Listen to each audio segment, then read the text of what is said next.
مزمل ودل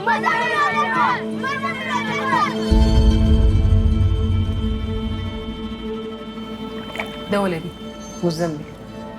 الخليفة قال لي بيموت يوم 220 حول. وش اقعد؟ مزمل لا تمر غرقان.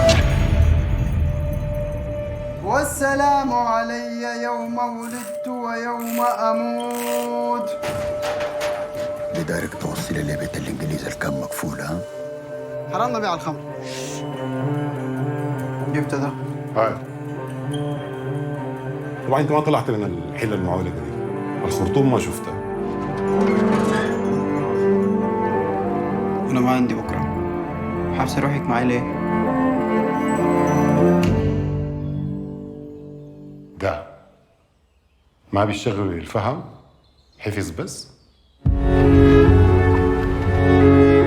لبست الأسود في حياته ولا الحزن بقى عادة؟ انا لو مكانك والله يا ولد ملك. وبعد ما تم 20 سنه اطلع لهم رساله.